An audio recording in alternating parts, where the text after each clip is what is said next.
Chosen to rise, destined to fall. Anakin Skywalker is no longer a boy, but not yet a man. Almost 13, he has begun to travel on the path that will lead him to glory and infamy.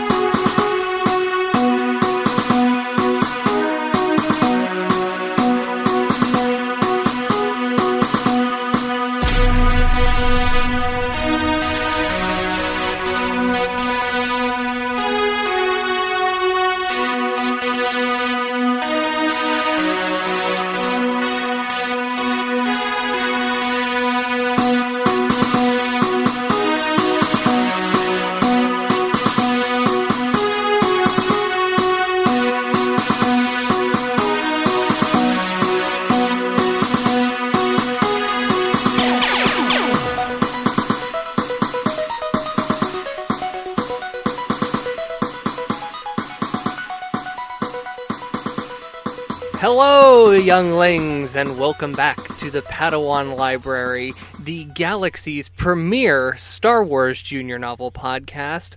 I'm Levi Paratic, and with me, the head of the Poggle the Lesser fan club, Tim May. So true. Hello, younglings. I realized that is last week the first time we've ever mentioned Poggle on the show? I think it is, oddly. Okay. I love Poggle.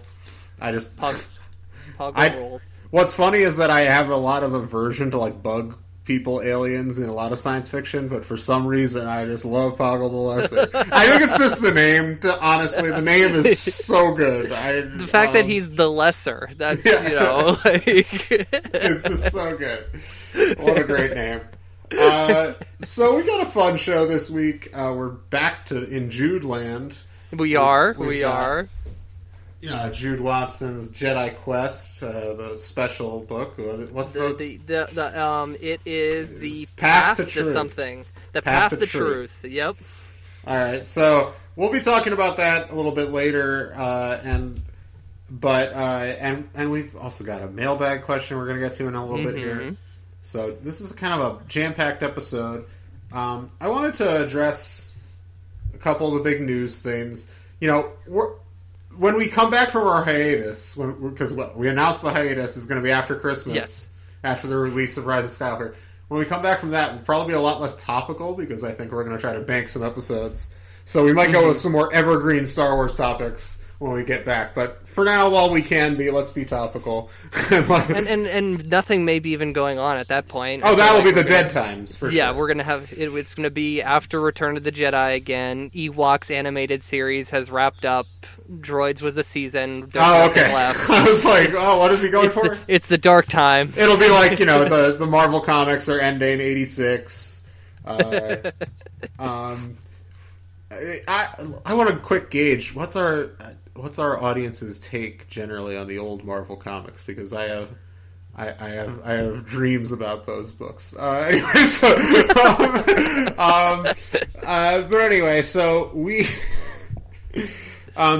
But we might as well talk about the big... There's a lot of big news. There was a new Mandalorian trailer, which is, just more cool stuff. I'm looking forward to the show. Yeah, it felt like a lot of the same things we had seen before, but different takes. Some more Herzog, his little speech. That makes me think that Werner Herzog's not going to make it out of the first episode or two. No, I get kind of the feeling that he might be like one of the bounties, of the Mandalorian, okay. Because with the amount of he seemed to be delivering some sort of a monologue there. And it just seems like, I'm about to be capped. I'm going to say some cool shit, and I'm going to say parsec a real silly way. He's the best. I love Werner Herzog. My professor just brought up Werner Herzog in a recent... wow. Course. It was very funny. She did an impression of him and everything. I laughed. Wow. I was the only one who laughed. So, obviously. But anyway, so we... So that's, one thing. That's coming in a little less than 2 weeks. We're going to get the first episode. It's going to be here very quick. So I actually just bought my first year of Disney Plus today. So I got that $69.99 deal. Oh, that's a good deal. That's a very good deal. Very nice deal.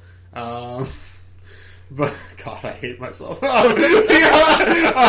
You're going to be exploring that Disney Vault a lot, huh, Tim? Oh, I will be. You know, hey, like it's a good offer. You know, what can you say? So we're doing that, and then the huge news that everybody's like whining about on 50 different angles is that the Game of Thrones boys have left their project at Star Wars. Their trilogy.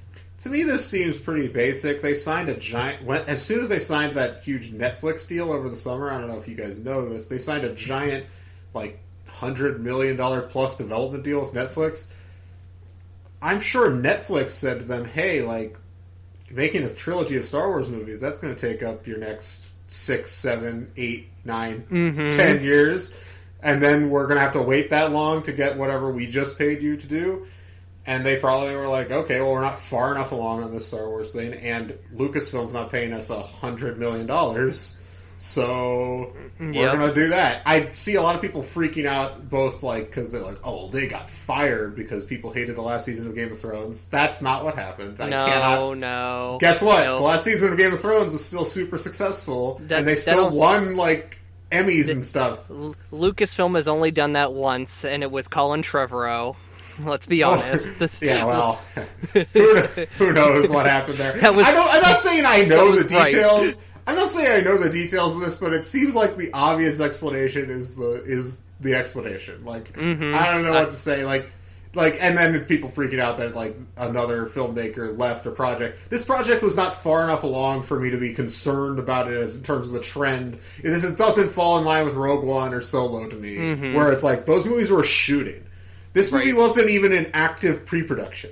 This was just in development. So this movie got abandoned. Somebody else might take up some of their ideas and develop them further. Well, this, in my opinion, this paves the way for Feige to come in and that's possible. Get his Feig all over the place. Listen, I'm not saying that I don't think they know what they're doing next, like at all. Like I think really don't. I think they are waiting, and I don't mean that in a particularly negative way. I think they're just waiting for Rise of Skywalker to come out, waiting for what's the fan reaction to this movie. Is it a little less divisive than the masterpiece Last Jedi, or is it, or and if it is, then like they can be like, okay, we're satisfied with that. We can say I think if this movie's well received, then that Rian Johnson trilogy is probably a go. That makes, even though he had nothing to do with this movie, but if this movie's well received and thus the kind of whole trilogy people feel good about it, then I think people are going to be less mad at Rian Johnson, and there's going to be, and obviously they had a good working relationship, him and Kathleen Kennedy. Like, he's the only filmmaker they've had no problems with. Yeah, and despite the fact that that's the most idiosyncratic movie they've made, it's so weird. And I know Knives Out has got a lot of good publicity going. That movie's going to be awesome. Let's be real and I know I know he did post production over at Lucasfilm for that movie. So like he's still boys with everybody over there. So he's good. He's safe. Listen, I think he's safe as long as he wants to do it. Like, because I think it's possible that his movie doesn't happen. But I think if it doesn't, it'll be mostly because he's kind of like, I've moved on, and that was a stressful experience for me. Not so much making it. He seemed to have a great time making it, but the aftermath and everything probably was not the greatest time in his life, I would guess. So probably. He might just be like, I don't want to deal with this. Like, look at how the Knives Out release is going. It's wonderful. I remember when people just liked my movies and they liked me. I don't know. That could be what he does. But and then we got. I mean, and then seems like the focus then after that is at least going to be television, because we know we have another season of The Mandalorian is going to happen. That's greenlit. Obi-Wan is greenlit. That's for sure happening. Cassian Andor. Oh, I forgot about Cassian Andor. That's going to happen before Obi-Wan. I think they're going to start shooting that soon. Yeah, and shout out to what's his name from The Americans, the showrunner from The Americans. Well, it's not the showrunner, but he's one of the. He's a writer from The Americans. Okay, I can't remember. Showrunning. Yeah, I can't remember his name either. And then Clone Wars. We'll have a season of Clone Wars in February. I think that's smart because, first of all, TV will allow them. I think the live action shows are going to be big deals, but they'll allow them to kind of build up goodwill with the fans that they might have lost, whatever.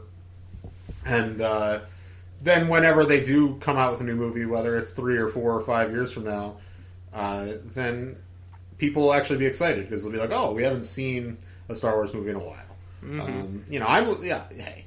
Listen, I'm actually fairly confident with where Star Wars is right now. Mandalorian looks great. Rise of Skywalker, whatever my qualms about Sheev are, looks like a well-made, fun movie. And, we got Clone Wars coming. We're doing this podcast. Like, the state of Star Wars podcasting is on an all-time high only because of us. Let's be real. Probably all-time low outside of us, I would guess. I agree. I don't listen to anything. I don't either. Everybody else is struggling. We're all giving out the same news stories left and right. We're all taking our news stories from other news sources, but we're the only ones that got the content that nobody else has. Yes, because we're the only focused one out there. It's true. So, one more thing you wanted to talk about. I want to bring back a segment we've only done once before, and I can't remember if I did anything special to open this segment. There was no soundbite. I don't. Okay, there should be one for this, but we're bringing back Rick Revelations, and this is, of course, our Rick Ollier Revelations minute here, and the reason we're bringing this back today is because the actor who played Rick, who I can't remember his name right now. Is it something Brown? Phil Brown is Uncle Owen. Oh crap! Now I must have spelled Rick Ollier wrong. It's Oli is how it's spelled. Oh yeah. My Star Wars. All right. Oh boy, did I flub this. Oh man. Okay, well, Ralph Brown. Ralph Brown. It is Brown. Something Brown. Yes. I knew it. And in the last Revelations revealed that Ralph was in the movie With Nell and I with future Star Wars alumni Richard E. Grant, and he was also in Wayne's World 2. Well, if you run to the theaters, kids, you can see him in the current Will Smith action. I don't want to call it a blockbuster. It's supposed to be a blockbuster, but it's not. Gemini Man. Okay, well, listen. Here's the thing about Gemini Man. You called it a Will Smith blockbuster. I call it an Ang Lee blockbuster. That's true. And here's the thing about Gemini Man. I saw it. You also saw this movie recently. I saw it in high frame rate. Unfortunately, only 60 frames a second, not 120, which is what it was shot at. But I wasn't going to, go to New York from Erie, PA. It would have been a 7 or 8 hour drive just to see Gemini Man. But I got to see it in 60, 3D. And listen, this movie, it's taken a beating in the press. People are just, they're done with the high frame rate. And I get it. Listen, I understand. However, that does not change the fact that it was one of the most unique cinematic experiences of my life. And I honestly, there are things I never felt I would see that way in a movie. And that doesn't mean the movie's great.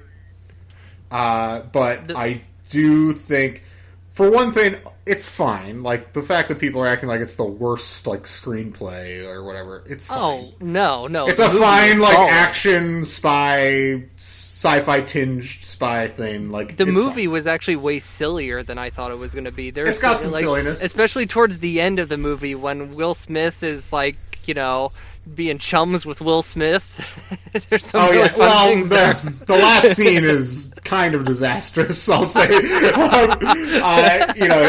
It does leave you on... Listen, this is the thing. If you can see this movie in high frame rate, which I don't think you can most places anymore. I didn't see it in high frame rate. Kind of out.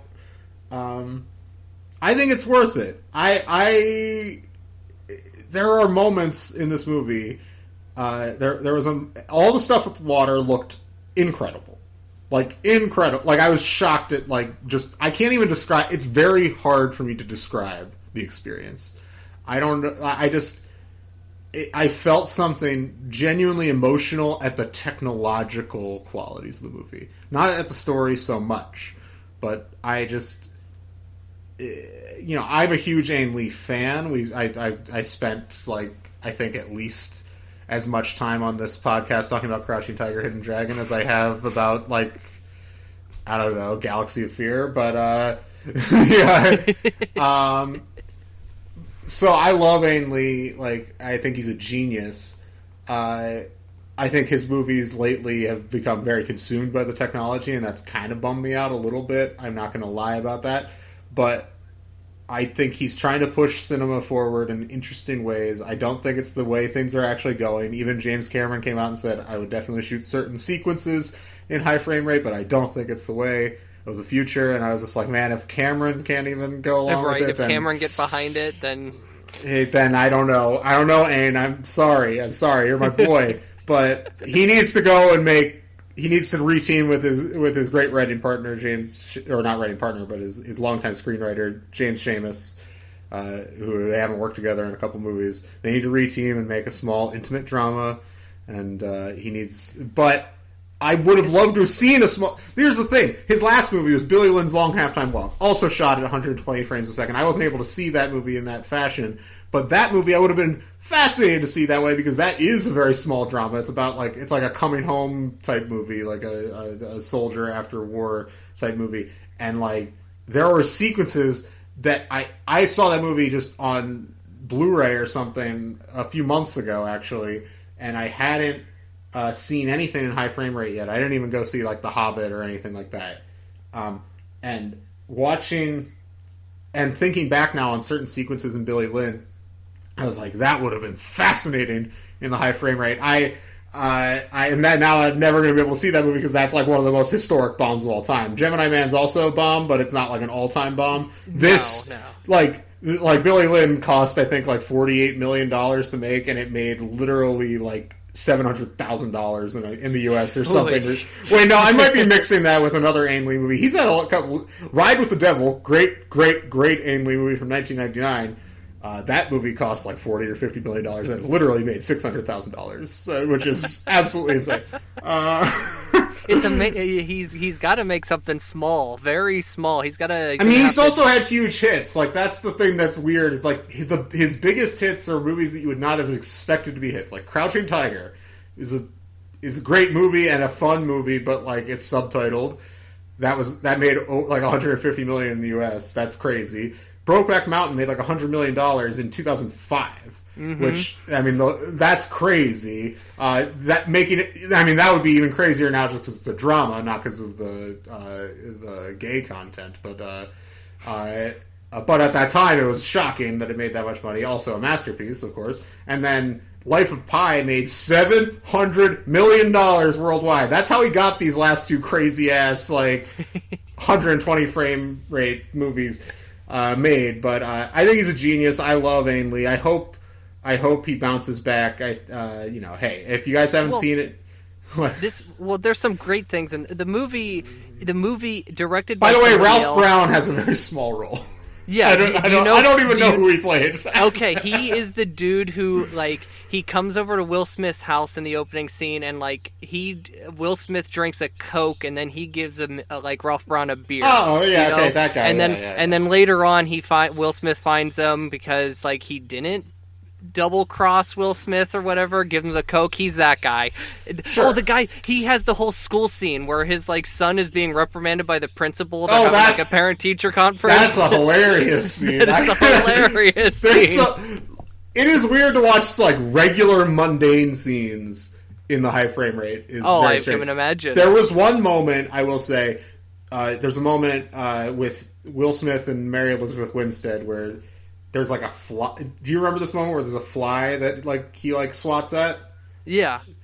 The fly freaked me the fuck out in 120 or not in 60 frames, I guess. It just felt like it was right in my face. I was like, whoa! It was so startling. And the one other thing we have to say about Gemini Man, if I haven't really illustrated this enough, the action in this movie rules. Oh yeah. Ang Lee's a great action director, but I like the motorcycle battle sequence, and that's how I want to call it, the motorcycle fight scene, not chase. It is a fight with that motorcycles. Scene is so cool. Like, it's old Will Smith and young Will Smith chasing each other on motorcycles, and they wind up basically fighting each other. And it's so good. That scene rules. There's a great scene in the frame rate thing. There's a scene where this convenience store at the end gets shot up. Do you remember this scene? Oh yeah. Mm-hmm. In the high frame rate, that is like very, very stressful. I think in action sequences, there's maybe some future to it. I don't think it's like the only thing that anyone should be doing, but we'll see what happens. I don't know. Well, the only person who is known for action, really good action, maybe George Miller should take a stab at the high frame rate. See, there's a lot of shifting frame rate stuff in Mad Max and Fury Road, if you remember. Okay. But it's not like it never goes. It's not so much it goes higher. It's usually lower frame rates, I feel like, but I might be wrong on that. But you listen, George, isn't he shooting his next movie right now? He may be. Let's look. Check it out. What it's called, like 3,000 years of something. Let's find out. Oh, a little side note too. Mary Elizabeth Winstead in this movie, Ewan McGregor's girlfriend. So really, I didn't know Star that. Wars. Yeah, you didn't know that? Yeah, they're dating. I know they were in Fargo together. That's cool. She's cool. She has like a pretty cool career. If you look at like, I agree. Like she has like that's honestly maybe the platonic ideal of like a cool career, because she's not crazy famous, but it's like you have like I just watched Sky High, which she's in. That's an okay movie, but she's also got like she's in Death Proof. She's in Final Destination Pilgrim, 3. Final Destination 3. She's in 10 Cloverfield Lane. Great in that movie. She was in. There was like one other big genre movie that she's always like really great, and I was surprised that because I didn't see her in any of the trailers for this movie. She's not on any of the posters. Like maybe the second lead in some ways. Yeah, like she's in it a lot. Yeah, it's a huge role. Yeah. All right. George. But yeah, she's cool. I assume the only reason she's not more famous is because she hasn't taken a role in like a huge like franchise movie yet. Like, she's in a lot of like cool genre stuff, but like it's not so much. Okay, George Miller's latest movie is called. It's in pre-production. 3,000 Years of Longing. Oh, sounds amazing already. Isn't it? Who's in the cast? It's Tilda Swinton and Idris Elba. Idris Elba, yeah. That's a cool cast. I'm looking forward to that. Yeah, there's no plot for it or anything. And then I see here too they have an announced that then he's gonna do Mad Max after that, and the Wasteland. Mad Max: The Wasteland. So yeah, well, the rights issues with that with Mad Max are finally sorted out, because I know his company sued Warner Brothers for like royalties on Fury Road, and I think that got settled. So he's at least clear to make that. I mean that. He's in his 70s. It's wild. Hey, it's so crazy. Is he going to be the next auteur that people are like mad doesn't like Marvel movies or something? Can't wait. A guy who tried to make multiple comic book movies and they never happened. Whatever. It's for the best. It's whatever. I'm sorry I even brought it up. It's just. And didn't we talked about this before? We talked about this, and yeah, it's so funny. It's all silly. Anyway, I know this is a long opening segment, but I wanted to do this before we got to the book. We got an email that we wanted to read from Patrice Carey. Yes, from a listener named Patrice, and she is nice. It's pretty long, and she and I just wanted to address. Well, to answer the full questions and everything that she has, but I just wanted to address something that she brings up at the end of the email here at the top of the episode. So,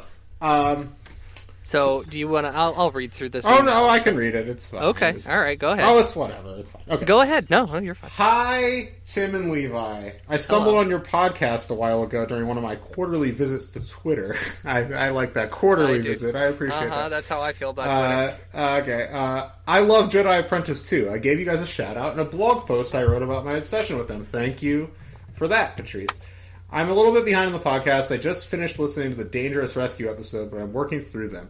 Once again, I really hope that was it the Followers that we did the Once Upon a Time in Hollywood argument? Yeah, I think so. I hope that didn't turn you off too hard. We'll get to that.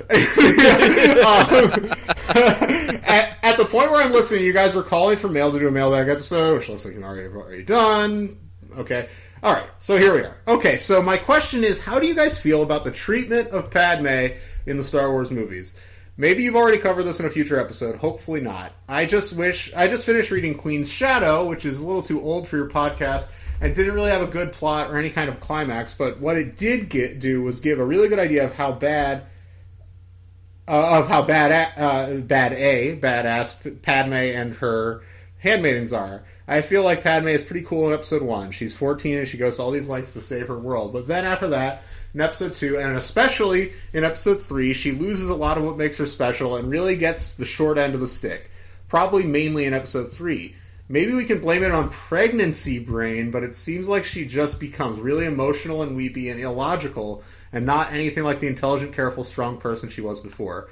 Padme isn't stupid. It seems to me like she should get that the Jedi have codes, and if she's encouraging and helping a Jedi break the code, falling in love, marrying him, it shouldn't be that much of a surprise that bad things happen. Maybe it's just that it's been too long since I've seen episode 2, but I don't think we see anything of her reasoning beyond we can't be together, this is wrong type of stuff.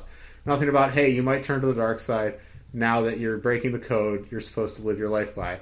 It seems like you're actually getting a little possessive. I'm encouraging you to lie, and to everyone, and that seems bad. Padme is a person who's always thinking about the long-term repercussions of her actions, except apparently when it comes to Anakin. Blame it on love, I guess, but that doesn't line up for me with the kind of person she's supposed to be, to assume that all her good sense gets thrown out for him. And then she up and dies because she, quote, lost the will to live. She's not that pathetic. She would have fought to live and try to turn him, try to do something, not just turn over and die. Haha, at least that's my opinion, and that's fine. So my question is, see what your opinion is on the true movie treatment of Padme. And we'll get to the last part here in a second, but we'll just start here. I largely agree with this analysis. I would say I've always felt that the biggest problem I have with Revenge of the Sith, which is otherwise one of my favorite Star Wars movies, I love it, is, and we'll talk about episode 2 in a minute, because I think that's maybe a little more complicated, but in episode 3, she just doesn't really get enough to do, and I think that a lot of the issues that people have with the way her character goes out could be mitigated. One, with not having the line, she's lost the will to live. Bad line. Probably the worst line in the prequels, I would say. Just very stupid. The fact that it comes from a floating robot, too. Jeez. I know. Even like Smits and Ewan look at each other and be like, George. But anyway, I would just, but I think I'm not trying to defend the romance between Anakin and Padme as anything that would be considered healthy or modern or anything like that. But my defense of episode 2 is that especially upon recent viewings, because I mentioned before, it's the movie I revisit the most in currently in my life, just because I've seen it the least, and I like it more than I used to. I would say the thing that has improved for me the most is I find aesthetically, and this is not a great defense of the writing, I'm not really defending how it's written that much, but aesthetically, both through the performances, which I think are both really underrated in that movie, and especially just visually, I think the storytelling itself, like if you watch like one of those like John Williams videos where it's like just like wordless, like cutting like the story of Star Wars just to his music, I find that their relationship, both the danger of it and everything, makes sense on an emotional level. Intellectually, I agree. Like, Padme seems like she would be more resistant. She is very resistant for the first 45 minutes, almost to the point where Anakin comes off as too creepy. Very creepy. Yeah. And then she kind of, gives in, and a lot of that is told in montage, which I understand from a writing perspective is lazy. But I would say on a filmmaking level, very emotionally effective for me. That does not mean it works it doesn't work as well as it should. But I get what they're going for with the relationship in that movie. Sorry, you should chime in here. well, I'm gonna open this. Patrice, thanks for writing. You say here, it's been a while since you watched episode 2. Maybe give episode 2 a watch because, Padme does have some bad moments in the end of the movie. The whole Geonosis battle, and I agree. Padme has way more to do in episode 1, especially her taking of Theed and holding Newt Gunray at gunpoint. That's very fun. And just the relationship, because you know what, you get a little sense of that relationship between her and Newt Gunray in episode 2 where he's like, shoot her or something, they never get that conclusion in episode 3, the two of them, other than her husband kills him. Newt talks about at the end, like, doesn't he have some line about her in episode 3 that I'm blanking on? Or he may because I just watched it. He may say something in like when to General Sheev, Grievous, General Grievous, one of them. Anyway, so watch episode 2, and if you want some really bad Padme, check out Clone Wars because George makes up for the fact that there's not enough Padme stuff to do in Clone Wars. So when it comes to Anakin and her encouraging this breaking of the rules, there's a lot of mystique to the Jedi.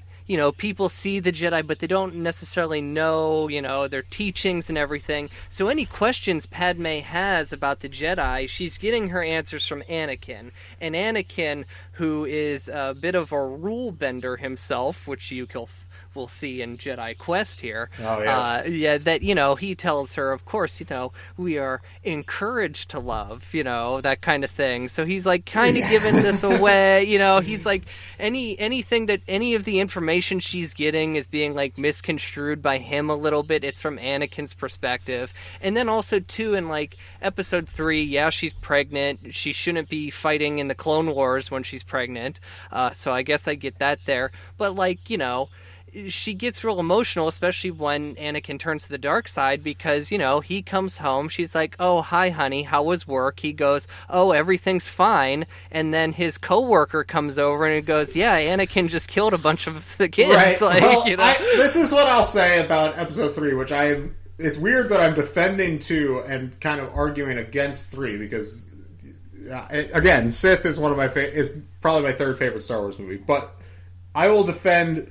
Largely, I'll defend the Padme stuff in 2. I think it's not expertly executed, but I think... Maybe if Rob Reiner had made the movie like George had wanted to, it would have come off a little better. I believe it was Ron Howard, not Rob Reiner. Oh, was it? I thought it was Rob Reiner. I'm almost positive it's Ron Howard. I thought he wanted Ron to do episode 1. I thought it was Spielberg, Ron Howard, and then he would do 3. Wasn't that? Oh, okay. I don't know, but this was all just talk. This is all rhetorical. Yeah. Anyway, so whatever. I think whatever you think of the execution of it, I think at least on a conceptual level, I can buy into the Padme and Anakin stuff, even because in 2, but in 3, I will agree to an extent that I just wish that her role was bigger in 3. I think if she had found out about this stuff earlier and he still turns, that improves the movie. I think if she's able to work with Obi-Wan from an earlier point in the movie, I love, I laugh about the because of Obi-Wan thing all the time. It always makes me laugh. But I think that I think as soon as he turns, if she's able to find out sometime very shortly after that, I think that gives her more to do in the climax of the movie, and would be ideal. But because even when she arrives in the climax of the movie, like it's just that one scene on the ramp of the starfighter, and then Anakin chokes her out, and also. And what was I was gonna say something here, and I can't remember. Oh, I mean, she does have more things to do in the deleted scenes for that movie, with the whole founding The of rebellion and stuff. with But, like, with the thing Jar Jar and yes, Bail. that stuff is cool, but I get why that would be cut, because it really has nothing to do with the arc of the movie. I wish she had more to do that related directly to Anakin and maybe through Obi-Wan in some way. So I get all that, and I actually agree. I mean, again, we have a lot of praise for the prequels here, but we're not these weirdos that think they're like the best Star Wars movies and they have no problems. Like, they you know what problems. I mean? Like, they have like many they're like, oh, they're better than like the original Star Wars. Like, well, you know what, Mel? I don't remember this, but this is apparently one of the deleted scenes. Mel had saw this on Tumblr, and it was this scene where they're on Obi-Wan and Anakin are on the Separatist ship, and Anakin gets a message on the comm from R2, and he's just like, do you speak droid? And like Obi-Wan's like, I'm not a protocol droid. And Anakin's like, well, I think beep boop means up, and I think beep something means down. Like, they're so discussing funny. droid talk. Like, it's so like that's the thing. We all would make fun of that if that was in the prequels, but then the parts of Solo that people think are good are like the Wookiee talk scene, which I hate. But whatever. Whatever. We don't need to go down that road. Well, okay, so let's we'll wrap up this little bit here. I'll just say, Patrice, check out episode 2, because I agree with you, Tim. I've been down on episode 2 in my life. There's been times in my life where I'm like, episode 2 is the worst. But recently, I watch episode 2. I come around on episode 2. There's good stuff in episode 2. So we should get to this last part of this. Okay. This question. And, as a side question, hopefully it's not offensive. It's not offensive, Patrice. Do not worry about that. But the only thing I have a hard time with on the podcast is all the F-bombs. I don't like F-bombs, and I'm hesitant to recommend the podcast to my friends because I know they don't either. It would mean a lot to me as a listener if you guys didn't use them, but of course it's your podcast and you can do whatever you want. Thanks, and looking forward to hear your thoughts. So, Patrice, I understand this, and I do understand that we can get pretty vulgar on the podcast, and I don't want to promise anything because there's, this is unfortunately we are uncouth gentlemen who speak this way sometimes. But I'll say, at least on my part, I will make an effort to tone down the language a little bit. I can't promise you that it's going to be totally clean every week, but I hope. It's you. I don't want to say it's you a lot, but whenever you start to imply that characters are having relations, when you bring it out. Well, I haven't in a while. No, well, we haven't had a lot of potential relations going on in our recent books. I've always tried to dance around this because I'm always not comfortable, because we are reading books for like 10 to 12-year-olds, and this was because I recently brought up the show is that we do book reports. And then I think Mel had said it to me. It's just like, well, I wonder if there's any kids who are just like, oh, they pick up one of these books and they have to do a book report for school, so they Google it and then they find our show and they're like, yes, I do not have to read this book at all. Like, I can just listen to this. They probably would. Yeah, I don't. And like, listen, it is probably more on my end, although I think you're letting yourself off the hook a little bit. No, I've done it before. Okay. And especially if... Yeah. and Patrice, if you haven't heard us talk about Once Upon a Time in Hollywood yet, the Quentin Tarantino movie, the second you hear it brought up, which actually will be the second you turn on the episode, I think you may... The episode on me in the first second of the episode. I hope you haven't gotten to this one yet. The episode, I think it's The Followers, which is special edition number 2. Is that right? I will confirm this while you're going through this. I'm almost positive that's the episode it is.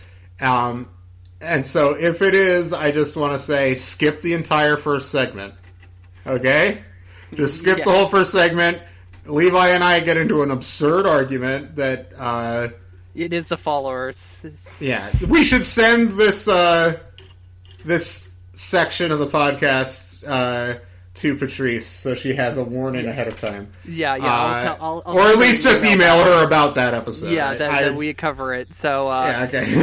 And okay. Oh, and I have one last thing to say, Patrice, because I did read your blog post where you talk about, because you've read.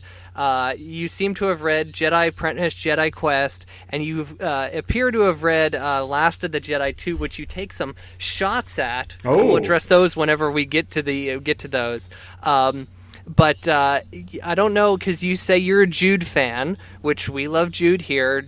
She's incredible. If you don't know, Jude wrote the Padme Amidala Episode 1 journal. So if you like Jude and you like Padme, check that out. I read it for the podcast. I don't know if you listened to our Episode 1 spectacular, but I think there's a lot of really good Padme stuff in that book. I haven't read Queen's Shadow yet. I saw you kind of dismissed elements of it.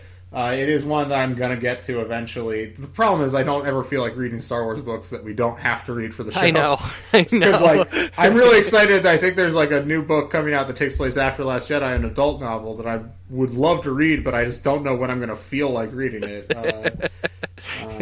I might just have to power through it. But anyway, this is our longest opening segment probably ever. Would you say? Probably, yeah. We're going on 40 minutes here. So. All right, so when we get back, we're going to discuss Jedi Quest, Path to Truth by Jude Watson.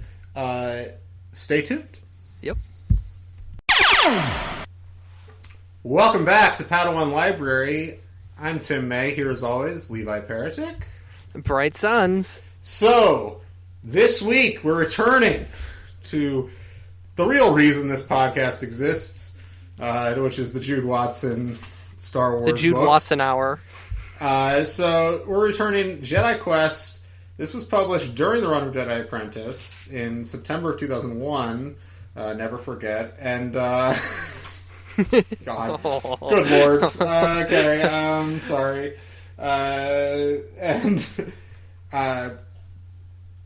So yeah, it was published before the end of Jedi Apprentice, but it kind of functions, I feel like a good starting point for the Jedi Quest series, which will officially begin next week.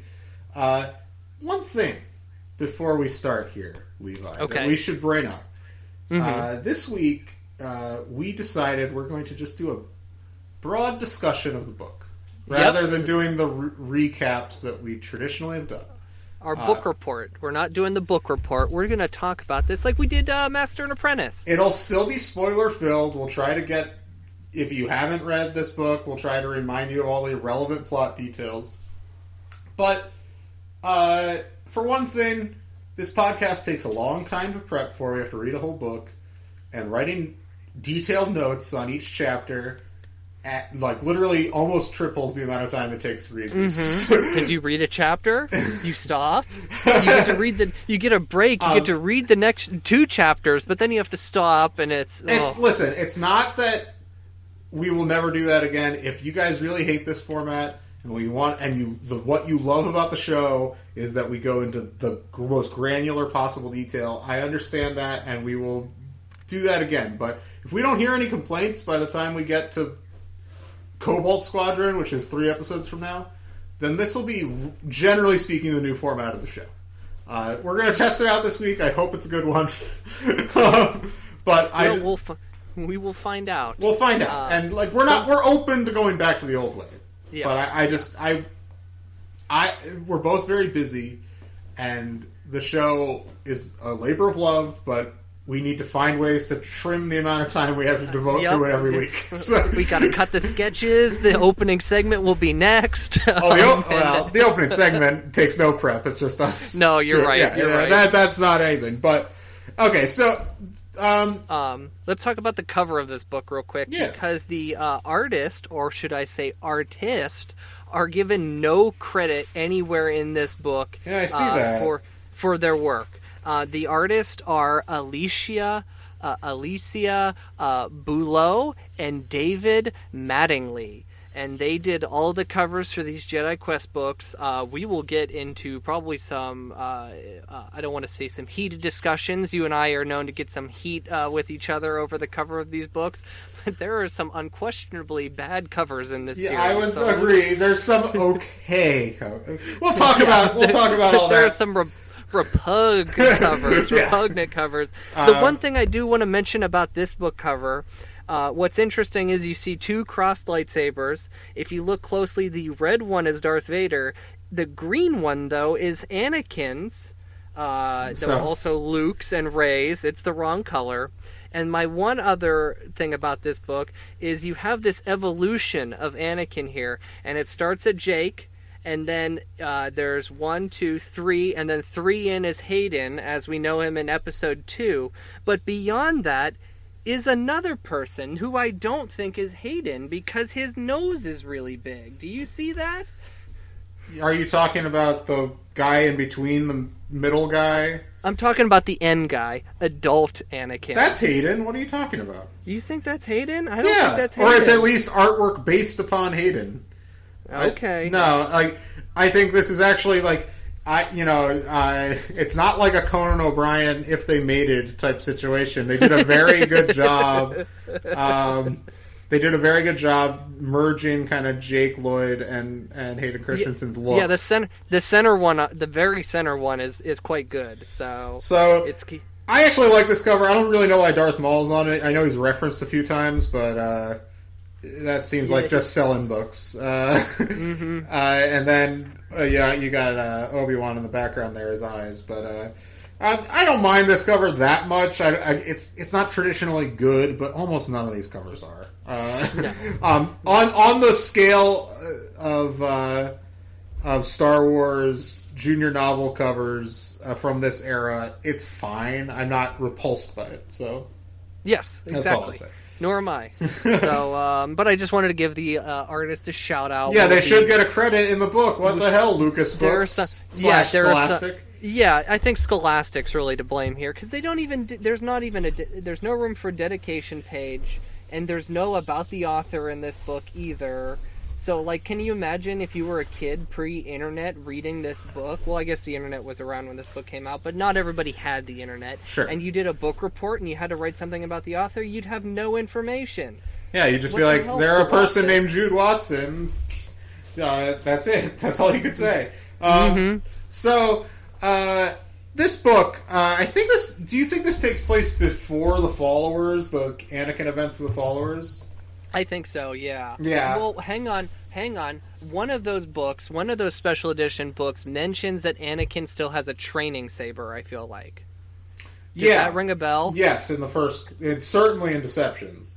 Okay, I can't remember. Listen, the Followers is a bit of a hazy memory for me because of the absurd argument we got into that we just referenced. But I think this takes place. This came out before the Followers, so that's I'm why actually I'm looking at. I have the Wikipedia article pulled up, and it said the next book is. Well, this says it's preceded by the Followers, and it's followed by the Way of the Apprentice. So well, certainly who knows? We don't need to. Certainly, the parts with Qui-Gon. Yeah, hey, okay, whatever. So this book, regardless, it starts off. Obi-Wan's taken Anakin to Ilum to build his lightsaber. Big deal. Big deal. And so they and the first couple chapters are just kind of them fighting beasties to get to this Jedi place where they have visions. And so when they finally get to that place, it's like we got through the beasties in no time flat. Yeah, if we had done that, we would be describing the beastie battles. We would have my chapter 2 notes, because I took the notes on this book. I would have you want to hear my only note about these beasties? What's that? I wrote 2 sentences. They fight the Gorgodons. Those are the beasties. Yeah. This scene is filled with Jude's trademark, excitingly detailed action. They kill them and scurry off. So anyway, they get to this cave type place that's kind of like the cave on Dagobah in Empire Strikes Back, where basically they find a crystal, not kyber crystals at this time, not yet. And Obi-Wan's like, okay, Anakin, you've got all the time in the world. We will wait until you can build your lightsaber. And so Anakin goes off on his own with the crystal, and Obi-Wan sits and meditates, and they both have different visions. Obi-Wan... there's ghost and visions, and Obi-Wan warns Anakin that these visions will be could be some of his darkest fears. Yes. And there's a big thing here on page 26 that I will mention because it's a running theme in this book, that Obi-Wan says to Anakin, "Remember your training, Anakin. Let your fear enter you. Do not battle it. There is no shame in it. Your feelings are your strength. Experience them and let them go as you proceed to your goal. There are lessons to be learned from fear and anger. Face those lessons and move on with calm and justice." And then Anakin retorts, "I know all of these things," he said with impatience in his voice. So that's a running thing in this book about taking that fear and letting go of it, or Anakin's inability to do that. I should mention, we forgot to mention, and I guess this is the problem with doing it this way. There's a prologue in this book. There is a prologue. That takes place before episode 1, where it's Anakin and his friend Amy, who's another slave girl. Her mother gets captured gets taken by another slave owner and taken off world. And the slave owner's name is, what's that guy's name again? The big villain of the book. Oh yeah, is it Crane? Crane. Crane. Crane is this pirate character who just steals slaves and throws them into more slavery. Stole Amy's mother, and there's a big thing about how this is going to be a memory that Anakin always remembers, but he never wants to remember seeing Shmi's face, or the despair in her face. Nice little moment there, and that actually heavily informs Anakin's arc in this book. Or at least what he's going through. Basically, Anakin faces. He sees Darth Maul. Actually, isn't that the vision? I guess that's why he's on the cover. There you go.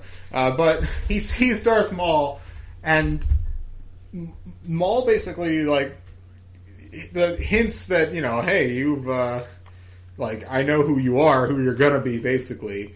And of course, Anakin is freaked out by this, doesn't understand it, and he's there's all kinds of wow, this is going super well, guys. We just got to get out of the cave. Once we're out of the cave, listen, okay, go smoother. Sure, but this is important though. Basically, he faces all of his fears in this moment, which is that the council doesn't trust him, Obi-Wan doesn't fully trust him, Qui-Gon's gone, and he was the only person who really understood him. All this stuff, his anger about, and he abandoned his mother, all that stuff. Because he sees Shmi, like a vision of Shmi there too, and it disturbs him very greatly. But the vision of the Sith Lord, as he referred to, Darth Maul, eventually presents him with the completed lightsaber, his lightsaber, finished. And Anakin takes it and doesn't understand how it happened, and then he vanishes, Maul vanishes. This was all a vision. It didn't actually happen this way, but he doesn't understand it. He goes, finds Obi-Wan's like, let's get out of here, and Obi-Wan's like, whoa, that was fast. And because he said it could take weeks, right? Weeks to construct the lightsaber. And Anakin was just like, "Oh, I didn't he does admit that he was presented it in a vision, but did not didn't say what the contents of that vision were. Now, we should talk about Obi-Wan's vision here, because Obi-Wan also has a vision in this scene, which also addresses Obi-Wan's fears going into this, and I think this is really setting the tone for this entire series and their relationship. And that's Obi-Wan, who's only been to this cave once. He's like, well, I'm not going to just sit here. I might do some exploring too. And then that's when he sees the battle between Darth Maul and Qui-Gon. over and over again. It keeps replaying. So he's replaying the moment where Qui-Gon gets struck down, falls to his knees, and every time he looks like Qui-Gon in the face, and he gets to witness Qui-Gon die over and over again. And this is when Obi-Wan realizes his own greatest fear, and that is breaking his promise to Qui-Gon. Is he going to be... He has to train the boy. He cannot fail the boy. The boy has to be trained, or else, he will lose his... I don't know. I don't want to say faith, but yeah, that promise will not be fulfilled. Right. And that's his greatest fear, failing the boy. So they do leave, though. Like, Obi-Wan accepts Anakin's explanation, and he's like, okay, that's good to know. But they leave, and they head back to Coruscant, where they're called into... on their approach to Coruscant, they're called to a meeting with the Jedi Council, and Sheev Palpatine will be president. The new the Chancellor Sheev, who's probably getting his second term at this point. So. Yeah, about that time. Yeah, he's going to be the extra special celebrity guest in the council chambers, which is, this whole scene to me is very fun because Sheev is in the Jedi Council room. He is the fox in the henhouse right now, and nobody has no clue. Like, he is just walking among them, and he is just like, "Hi, got you guys right in the palm of my hands." Like, so, but the thing that's fun about this, and basically, they offer a mission, which Anakin seems to have not been on many missions, so this might still be after the followers, because that was his first mission, right? Yeah. Mm-hmm. In that book. So, anyway,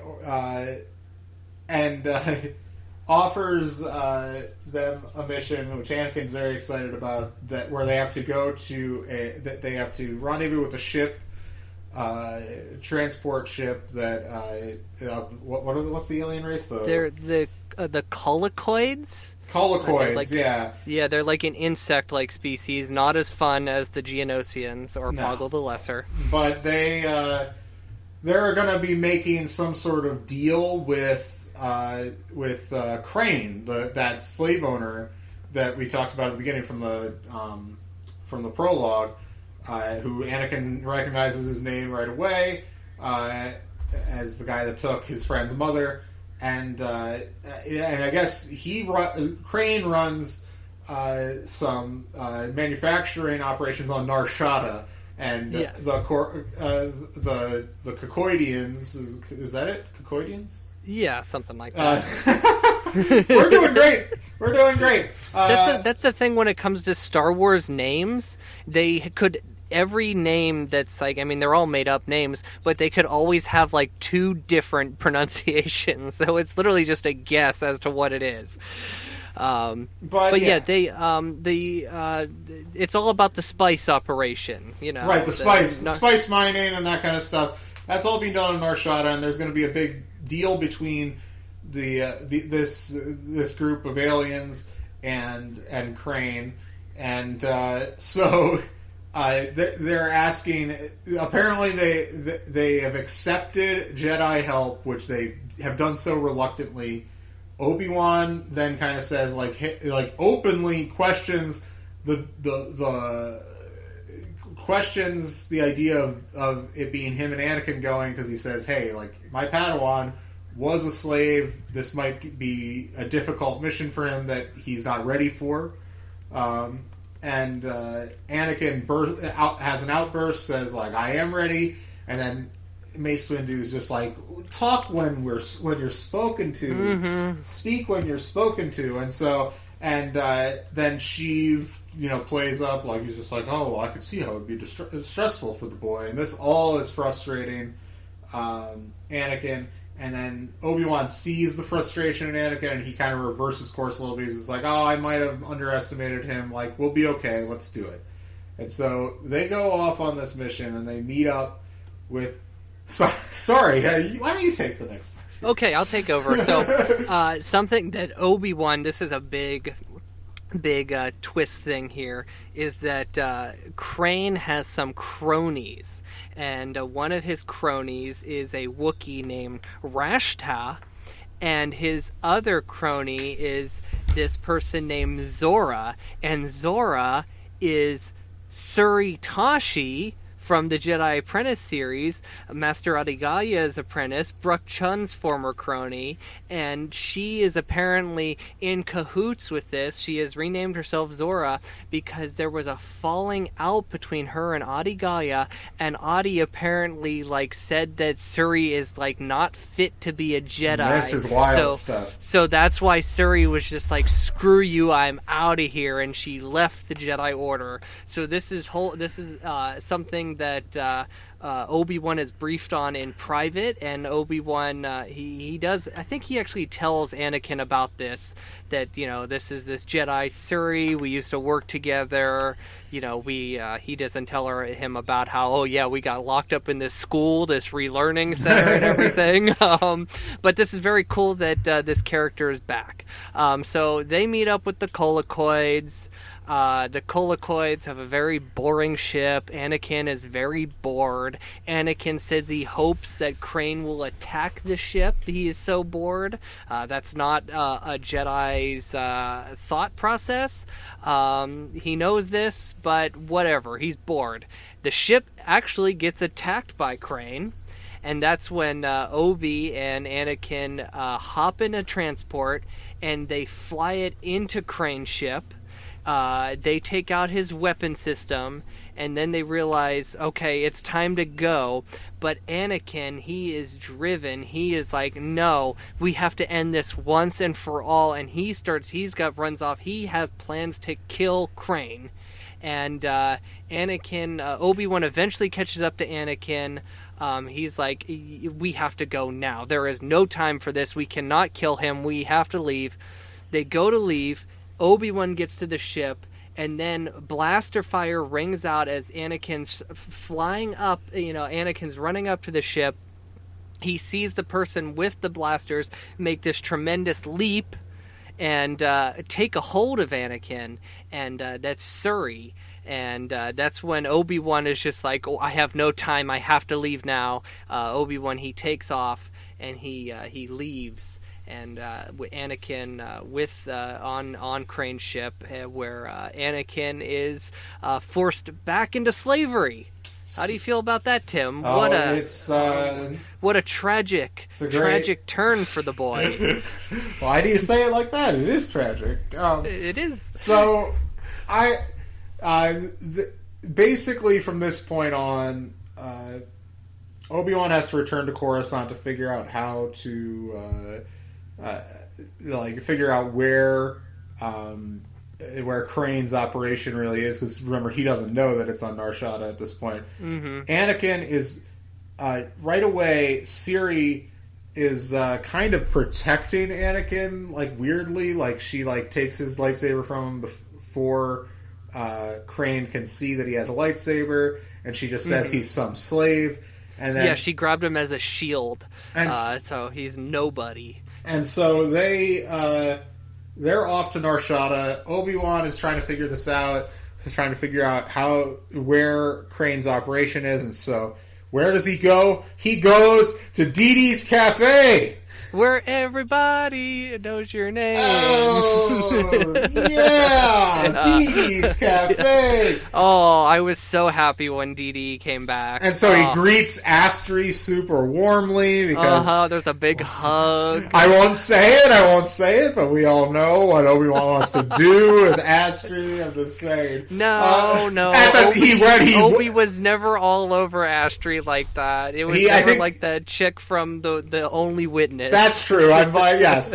They're more friends, to be fair. I think maybe a boyhood crush, but nothing more than that. Anyway. Yeah. He is a grown man now, so... Oh my god. Good lord. Anyway,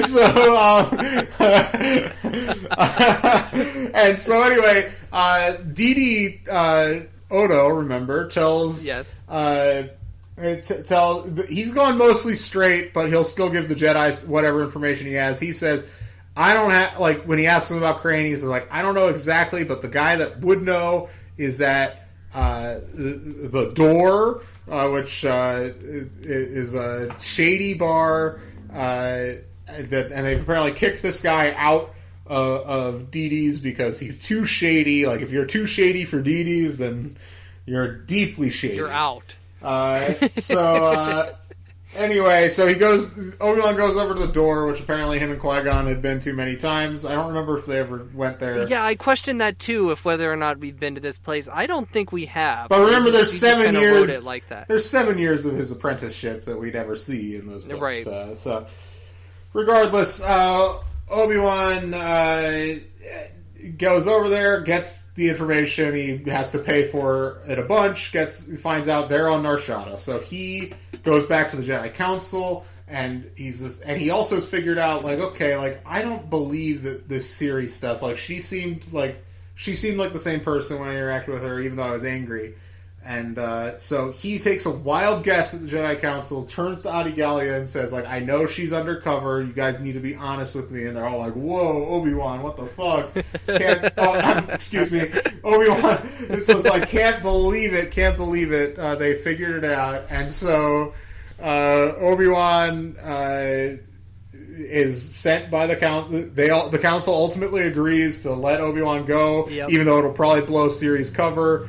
And that's what I mean, by the way. Siri is undercover, yes, and has been for the last 2 years. She's still very loyal to the Jedi. But Adi Gallia is worried that this would blow her cover, but she's willing to do it because this is the best chance they have to take Crane down and take a real blow to the slave trade in the galaxy. Yep. So and Obi from here has to seek Dee Dee's help again. In making a new identity, because Crane hates Jedi. There's no way he can walk on Nar Shaddaa and not be immediately Nar Shaddaa and immediately be blasted away. So they make this fake identity. This guy named Baklita, who is also a slave trader apparently, and with Dee Dee's contacts, they are able to get Baklita hired as a slave consultant for the Colicoids. Yes. Basically, the Colicoids, they're having a meeting with Crane on Rorak 5. They're going to discuss the terms of their takeover of the spice trade. What's going to happen is they are going to supply all the spice. They are going to, and in exchange, Crane is going to run the whole slave operation on Nar Shaddaa. And he runs the factories, he brings the slaves in. However, the Colicoids don't love the way he takes care of their slaves. He should keep them healthier. If he kept them healthier, kept them alive, he wouldn't have any reason to have to be constantly getting more slaves. So they at this meeting, this all happens, and they say, we want Baklita here, our representative, to come to the planet, check the place out, and make sure that things are running top shape. And Crane agrees, and this gives Obi-Wan the ability, the access he needs to save Vader. Hilarious. Vader, you're calling him Vader. I know. We gotta break this wall between Vader and Anakin. They are the same. That's true. We've talked about this before. Yeah. Actually, but I feel like it's, listen, we don't want to put, I still listen to the Jackson 5, no problem. Don't think about her at all. Anakin, when he's this age, we can't be putting his future problems.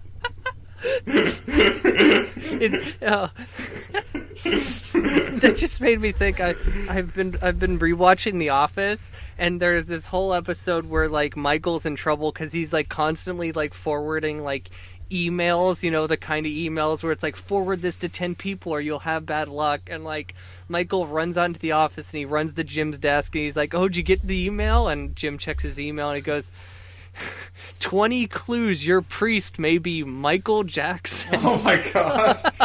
Good lord.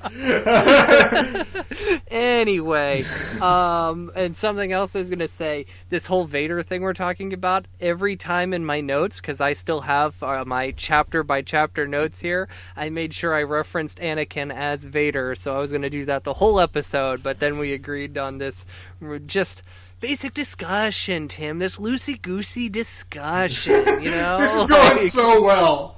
It's going so well. We're still just like recapping the book, but like off the top of our head rather than our notes. Yeah, we'll get the hang of the new format. Well, hang on. Well, I feel like we can wrap this up pretty quickly here because basically Anakin finds out about Siri.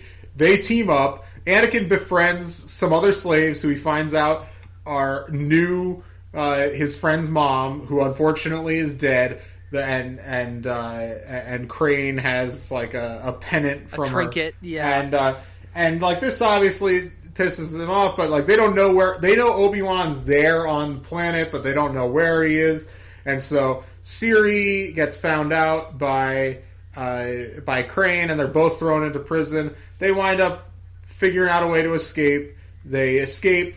They lead a revolt of the slaves. Siri gets the leader of Nar Shaddaa, who's terrified of Crane, to like be like the human guards that are stand down, and then convinces the Kokoidians that it would actually be better for them financially and everything to not. For Crane to not be in charge and for them to use actual workers instead of slaves, because the only way you can get to these capitalist pigs is to appeal to their wallet, and slave labor actually can be very expensive if it's all you rely on.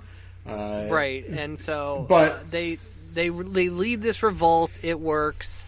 And also too, this kind of plays out because the Cloydians have just joined the Senate. So if they take over the factories and actually don't use slave labor, they will receive the support of the Senate. So now the Senate is in the spice trade here. Why? Who would? Somebody almost in the Senate almost seems to have interest in. It's almost like Sheev is like, "Ooh, I'll dangle the idea of ending this tiny piece of the slave trade as a way to get that cash from that spice." Yep.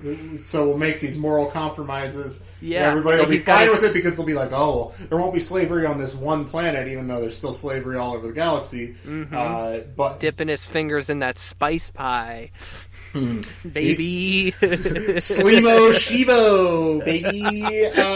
Slimo Shivo, I love that name.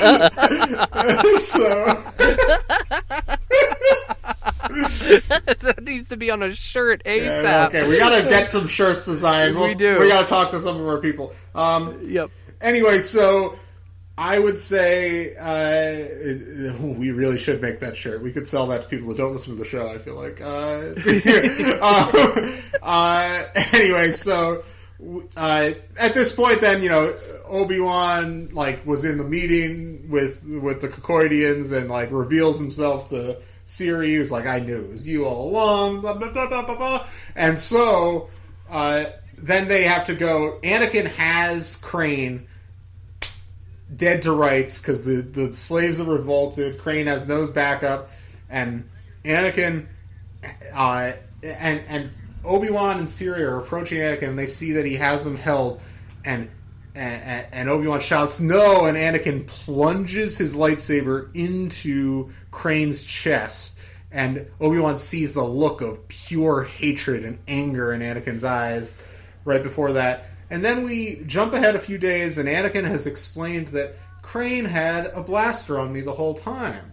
So, I did it out of self-defense, and, Obi-Wan's accepted this, but he kind of deep down knows that's bullshit. Yeah. He's choosing to ignore it. He's like, Anakin's like, oh, he's got the blaster. I'm in the Jedi code clear, but it's still deep down. Obi knows there's something wrong here, and he's clearly I can't fail the boy. I gotta. This boy has to be a Jedi. Even though I know things are wrong, these are things I gotta teach the boy. But I would say that. And then, basically, that's basically the end of the book. Yep. Sheev shows up personally to pick the two of them up. Right, that's right, yeah. And there is something... there is a little bit here at the end where with Sheev. Okay. Yeah, I'll actually just read this. Now come aboard. We have everything prepared for a comfortable journey back to Coruscant, Palpatine said, putting his hand on Anakin's shoulder. He led his way up the ship. Obi-Wan hesitated, Suri by his side. He watched as Palpatine bent his head close to Anakin's to speak to him. What was making him uneasy? Was it the memory that he had seen in Anakin's face with the battle with Crane? His Padawan had been in the heat of battle and afraid for his life. He felt that Crane was about to shoot. He had every reason to kill him. He had not killed him out of anger and revenge.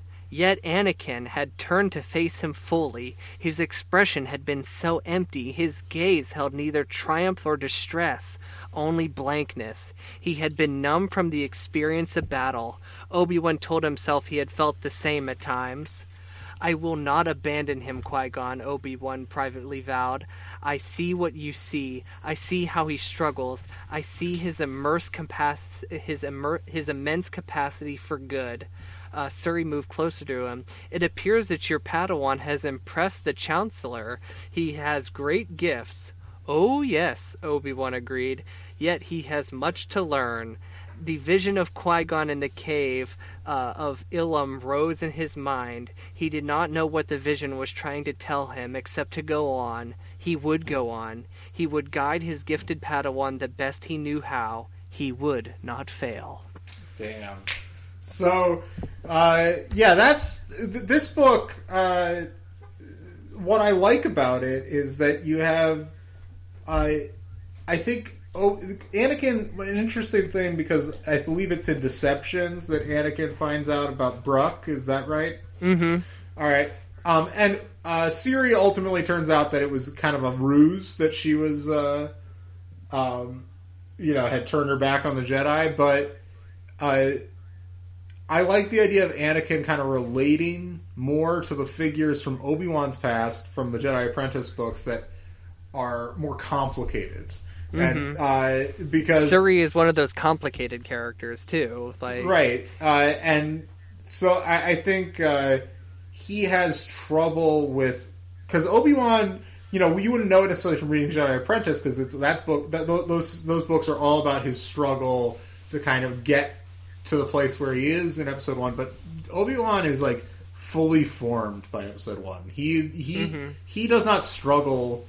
He struggles again much later, of course, but he doesn't really struggle with his certainly his faith in the Jedi the way that Anakin will throughout his entire life.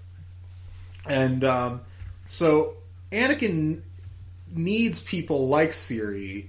And like the memory, at least, of Bruck, that like he can kind of relate to in the way, and because despite the fact that Obi-Wan is Qui-Gon's apprentice, he doesn't share Qui-Gon, especially by Phantom Menace. He doesn't share Qui-Gon's more kind of nuanced take on the Jedi. So. I found that really compelling, at least as an idea. Obviously, because of the reversal of Siri, I don't think it fully explores that idea in this book, but we'll get to that, I'm sure, in the main series. Yeah, with Obi-Wan, with Obi-Wan being so young, and the fact that he becomes a Jedi, is it a master or a knight? I can't remember when he goes to the trials, which he becomes. It must be a master first, right? Or knights first. No, master. Yeah, you're right. But the fact that he picks up a Padawan immediately, like Obi-Wan is just relaying the information he was taught, but like he's almost like Obi-Wan's almost like this textbook like definition, like this textbook teacher, like take your fear, take it, blow it out, and then for Anakin to kind of like brush it off, and then for Obi-Wan to not kind of have like a response to that. Like Obi-Wan is going through the motions and telling the boy what the boy needs to hear, but it's not like they are not finding a way to bridge that relationship that the boy is actually learning the lessons. Does it make sense? Yeah, no, that makes sense. He's definitely like. I always, we've talked about this a little bit, I think, on our mailbag episode, but, like, the idea of Obi-Wan not being the right teacher for Anakin is always a compelling idea. Would Anakin have fallen if if Qui-Gon had lived and all of that, is kind of one of the great elements of the tragic story of the prequels. But here you see, I said he doesn't struggle. He doesn't struggle with his faith in the Jedi, but he struggles with his relationship with Anakin, and you see that here. And maybe the problem is not so much that his relationship with Anakin isn't secure, like they have a deep bond, but that he's worried about living up to the memory of his master. Mm-hmm. You know, and yeah, I gotta say, we spent the last month reading Galaxy of Fear, and I like those books, and I'm looking forward to reading more at some point. Same. But it's very nice to be back in Jude land. I agree. And she really, like, if for this to be kind of like she wrote this in the midst of Jedi Apprentice, but like this is some top Jude. This is some grade A Jude, in my opinion. So. I agree. This is a wonderful book. Do you what do you think about the idea of the character? Since this is the kind of early going here, we've got a couple Jedi Apprentice characters in here. We got Dee and Astri and Siri and Adi Gallia. What other characters would you like to see, or do you just kind of want to keep these characters around? What do you want to see? I'd love to see Dee again, because Dee. I've had a spoiler of some sort. There's another character that Obi-Wan seeks information from, but there may be a connection between that character and Dee that we learn later on. But Dee is an interesting resource to have around. You know who the one character who I would love to come back is, but I know we're not going to see him again? Guerrera Deirdre. The legend. I love Guerrera. Because he would have a nickname for, there's Obi-Wan. I wonder what his Anakin nickname would be. Annie Baby. I don't know. Jedikin. Jedikins, like Veronica from Archie Comics. Anyway, I think I would really like to see. I love Den and Andro. We all know about them. Mm-hmm. I don't think you see them again, but that'd be cool. It'd be cool to see them. We know a little bit just because I think we've looked at Wikipedia pages and stuff. But I hope to see more classic Jedi Apprentice characters. This does feel like just a direct continuation in a lot of ways. Like the characterization of Obi-Wan feels very in keeping, but very adult. An adult Obi-Wan. And this is like, I thought we should note this is 4 years after the Phantom Menace, and I think that's interesting because I think maybe just popularly the conception would be that he began his kind of true apprenticeship. Anakin did right away. But at least in the world, in the Legends timeline here, he had to live at the temple for a number of years before he could and try to get used to the life of a Jedi, how they're raised a little bit before he was sent on missions and stuff. And we talked about that probably a little bit on one of the Jedi Apprentice things, but going back to that Qui-Gon thing, because Qui-Gon, I feel like had Qui-Gon lived, Qui-Gon would have. We've discussed this before, and I shouldn't even be getting into it again. But Qui-Gon may have left the Jedi Council, and he may have trained Anakin outside of the Jedi Order, which may have been good for Anakin. I feel like Anakin being thrust into this basically like a private school full of these kids who have been there since they were babies, toddlers, and for him to be a 9-year-old boy, an ex-slave. To come in there, and with those kids, like, there's bound to be problems. And that's interesting because one of the working theories that we have, and I'm sure is not unique to us, about Rise of Skywalker, we'll bring it into the current events, is that the Skywalkers may be a new form of the Jedi Order, that there's a Jedi Reformation that takes place, that clearly is supposed to happen during this prequel time, and would the galaxy have fallen if there was a true, essentially if if Qui-Gon became Jedi Martin Luther? Would there have been like would that have changed things? But I mean, of course, the actual Reformation in the real world caused decades of wars in Europe, so maybe not. But but I think in some ways that is kind of what the story, from the Jedi perspective, that's kind of the story of the Intergalactic Civil War, is about the kind of need for the Jedi to adapt to the changing times, and that's that on the Jedi level. I think that's the most compelling idea at the heart of a lot of Star Wars stuff, is that the Jedi are this fabled religious institution that does lots of good in the world, but can be too rigid and doesn't have the ability to adapt to ongoing times. And if you want to adapt, if you want to take that into outside of the religious realm, and you look at it's the difference between like an originalist view of the Constitution of the United States versus a more kind of flexible idea that you take these ideas and you apply them to to modern situations, rather than, well, they would have no concept of X, Y, or Z when they wrote this in 1787. So I don't know. I love the Jedi. I'm not an anti-Jedi person, but I think there's I think the whole story of the prequels is about how they failed because of their complacency. And I hope the story of the sequel trilogy, as kind of nebulous and amorphous as it's going to wind up being, no matter how well executed the last movie is, I hope the story of that is ultimately about the final fulfillment of that. I mean, Luke should have been the one who was able to do that. That's the whole point of Return of the Jedi. But I digress. And I love Last Jedi, but Oh yeah. The sequel trilogy certainly undercuts Return of the Jedi. But any sequel trilogy would have, to be honest with you. Yeah, it really would have. What do you think? Because what do you think Sheev's game plan here is? In this book? No. We know what Sheev's game plan into this. Sheev's just he's controlled the spice trade now. He's doing great. Sheev is so confident here. He's in the council chambers. They have no clue. Oh, this made me think of something else too, because I just rewatched Revenge of the Sith recently. Do you think, I can't remember which Jedi Sheev kills first, but do you think that is the first Jedi Sheev has ever killed? Probably not.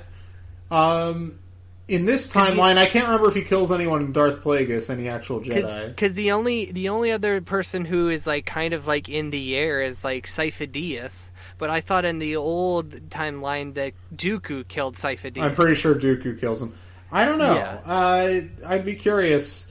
Yeah, I don't know. I assume, at least as it stands now with the new canon, that's certainly the first Jedi he killed, because I don't think there's been any storytelling really about him. But he's essentially the main character of Darth Plagueis, and I read that book when it came out, and I don't remember if he kills a Jedi in it. Yeah. It's interesting, too, because you look at all the Jedi in that room with him, and none of them have fought a Sith Lord either. So, they're taking on a Sith Lord for the first time. He may be taking on Jedi for the first time. And for him to knock all of them out is a major victory for him, and that's why he's so confident going into that battle with Yoda. That makes sense. I could see that being his mindset. I love Sheev. You love Sheev. I just love Sheev so much. Sleemo Sheevo. Sleemo Sheevo. I really like his couple scenes in this book, though. The one you read was great. Jude's actually got his voice down right. I'm curious how much he shows up in Jedi Quest. I hope a lot. Well, he's on the one cover. Yeah, which is the ninth book, I think. Yeah. So we'll get to that in March or something. But anyway, do you have any final thoughts on Path to Truth? The only thing we haven't covered is because we didn't really do our detailed discussion is whenever Suri and Anakin are in the jail together, Anakin, he's doing some complaining about Obi-Wan, and like Suri's just like, oh, I know how you feel about like him being such like a stickler scene. to the rules. Like Suri feels like she's still Suri, because in wherever they go to the relearning center, Suri has some issues herself with aggression and just wanting to take people out with her lightsaber. She had some Anakin problems in the past. She must have gotten past them, but she can be a loose gun, and she still feels like a loose gun in this because there's a moment in the book too where Obi-Wan's just like, I wonder where Anakin is. I wonder if Suri's with him, and if they are together, I wonder what they're planning. And the two of them plot a slave revolt. So the two of them get along. They have kind of similar personalities, and Suri still feels like within that character that we know from Jedi Apprentice, even though she's an adult now. So that's what I really like. And that's the only other thing I'd left to discuss. So should I give it my midichlorian, Tim? Sure, why not? 10. I'm giving it a 10. Right out right out. This book, I'm just happy to be back reading Jude, but like I thought this book, it hit a lot of points, even though it took some cheap shots by getting some Jedi Apprentice cameos in there. Of course, those made me go, whoa, they made me very excited. Made random noises. But I thought the story's good here. All the things with the slave, Anakin being an ex-slave. There's, at one point, I think it's in the epilogue where Anakin expresses like, "Oh, I will. The one day I can come on Tatooine, I'll be able to free all the slaves." And all of that. So she understands the character. She understands both characters. And she does a very well job at writing both of them. So 10. I'm not going to give you a conceived of midichlorians yet. I'll give you you got 10 books to try to give that conceived of midichlorians again, Jude. If anybody can do it, it's you. So what books have we given conceived midichlorians to again? It was. We need to start writing this down. I know. I can't tell you because I don't have my Jedi Apprentice books with me. So right. I can't look at them. I think, but. This is what I'll say. I hope that I sounded enthusiastic on this episode because I think in some ways this is the best book we've covered on this show. This I felt like had 170 pages. We didn't talk about it. It's a little longer than most of these books. I think the first Jedi Apprentice is 172 or something. It is, yeah. But this is Dave, that was Dave, of course, but this is probably the right length to have the full emotional arc necessary, because oftentimes with the Jude books, they're great, and then there's maybe a bit of a rushed climax, or there's just one strain of the plot that doesn't really fully ever tie in or work. But this one felt totally complete to me. There was and I thought the Anakin stuff was really compelling. The slave stuff, to bring that up again, I thought it was really cool that there was a lot of exploration of like, okay, yeah, Obi-Wan can feel bad for Anakin and his experience, but he can relate to it, intellectually, but he never fully has the ability to be in Anakin's place. I thought that was surprisingly complex. Even though I love Jude and I think that she's always written that kind of thing, I thought that was really interesting that like she's dealing with, Anakin grew up a slave. He was born into slavery, and Obi-Wan, even though he is a great person and he's able to understand that, he can never fully understand how certain things are going to make Anakin feel because his experience is so drastically different. And more traumatic, and I thought that was really compelling. And there's a great scene with Obi-Wan where he has to essentially tell the slaves on Crate's ship that he can't save them, and that's a heartbreaking scene. And seeing him have to confront the limitations of his chosen path. It was very compelling. There's just a lot of really compelling stuff in here. I think the character work in this book is very strong. Again, it might just be that I missed it, and it's been a couple months since we really read any Jude. But I'm going all the way. This is conceived in mini Wow. Yeah. The full Anakin. Yeah, and it's appropriate. This is the first book we've had where he's really the main character, and this is some of the most compelling writing I've ever seen for that character. Period. Cross media. Yeah. So. I don't think it'll ever happen, but I would love to see at some point in time Jude return to Star Wars one more time and maybe give us like an adult Star Wars novel, because I think she would really excel at it. I would love to see her return. I mean, she's still, active writer. I don't know. She's doing her own thing right now. She's having great success with that, so we're happy for her. But I would love to see her return to Star Wars in some fashion, But certainly if we ever get to interview her, that's something we will ask if she'd be willing to do that. But for sure. This is off to such a good start. I'm so excited for next week. We complain a lot about recording the show and all that stuff, and I apologize if that bums you guys out, because I know it can be a bummer when you're listening to a podcast you love and the hosts are complaining about it, and you're like, oh. But I like it so much. I hope I don't feel bad entertaining me. But and we don't, because when we get to a book like this, it's just so exciting.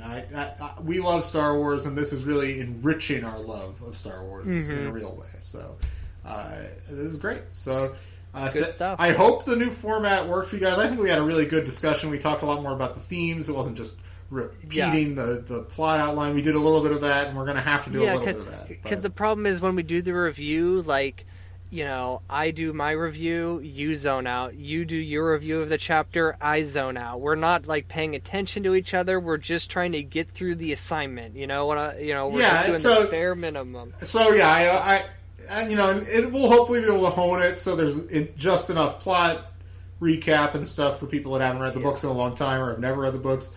We're going to try to hone it, so I hope you guys will go along with us on this. But if you really hate it, let us know. We don't want to disappoint people. We want people to like the show. But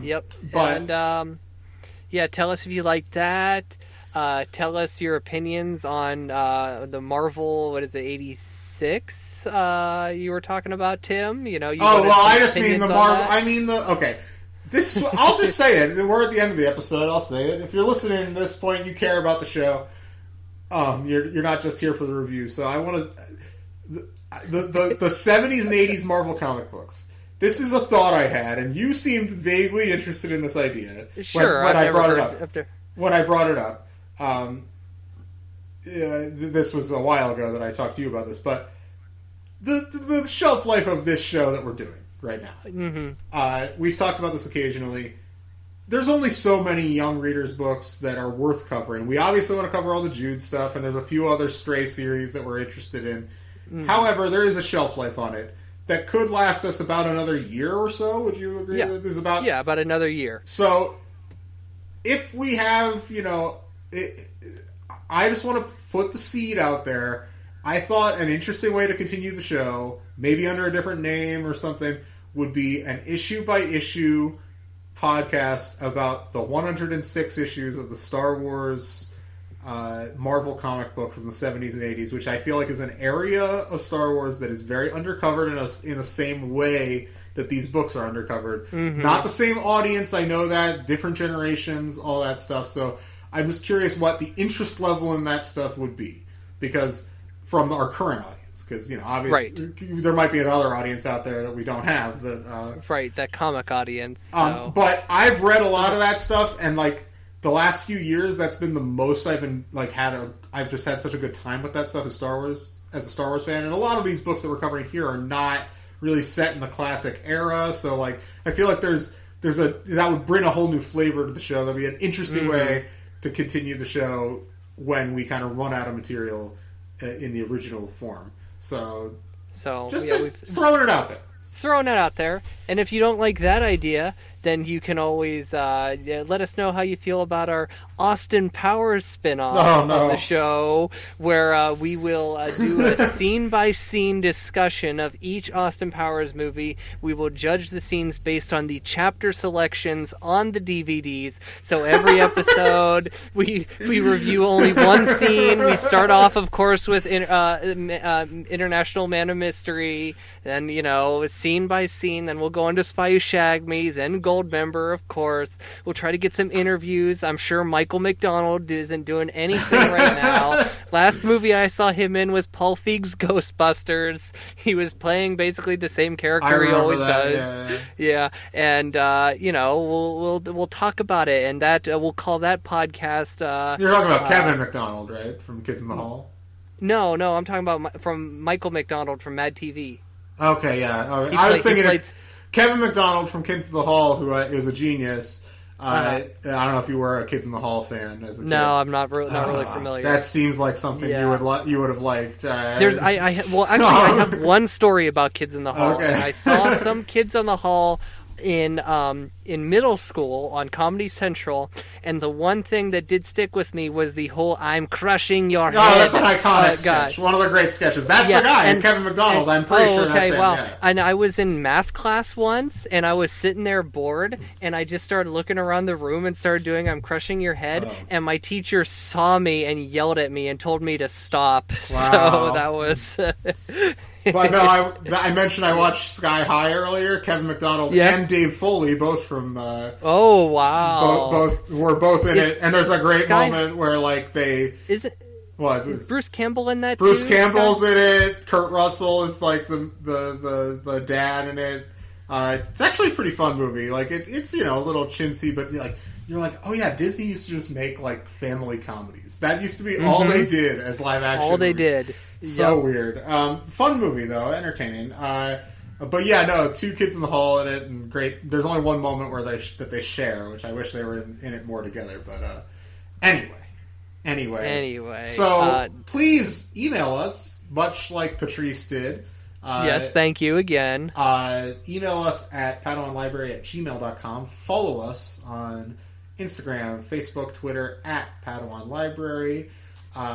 You can see a terrible photo of me and last week's guest Sam on the Instagram right now. I thought you actually looked pretty good in that photo. Oh, I look filthy, and I'm wearing a state police hoodie. Yeah, I was like, wow, they're both smiling. They both look pretty good. Listen, it was the first moment of joy I felt in November of 2016. That's all I'll say. Not to cut you off again, but Patrice said she shouted us out in her blog, and I'll shout out her blog. If you want to read that, you can. It's Patrice Carey, 1 R in Carey, not like Jim Carrey. Like Mariah. Like Mariah Carey. So patricecarey.com. So check that out. And her article she wrote is a little bit of my weird Star Wars fan fiction addiction. So a little shout out there. Fun little, another Jude lover. Thank you again. So yeah. Where you work. Follow us on all that stuff. Rate, review, subscribe to us on Apple Podcasts, Stitcher, Spotify, etc. 5 stars only, of course. Of course. So, anyway, next week we got the first official book in the Jedi Quest series, The Way of the Apprentice, coming up. And then we've got the second book. And then we got Cobalt Squadron. We're back to our 3-on, 1-off format. And then we're going to close out the year with 3 more Jedi Apprentices. And then the new Spark of the Resistance and our Rise of Skywalker review. So we've got, I think, about 7 or 8 more episodes left this year, and then we're going to take a month and a half or so off, and I'm glad you guys have stuck with us. Please stick with us through the end of this year. Yep. All right. Well, until the books are due back, the library is closed. Padawan Library is hosted and produced by Tim May and Levi Peretic. It is edited by Tim May. Our theme song is by the Astral Project. Our artwork is by Freddie Funbuns. Padawan Library is copyright 2019 by Tim May and Levi Peretic. All rights reserved.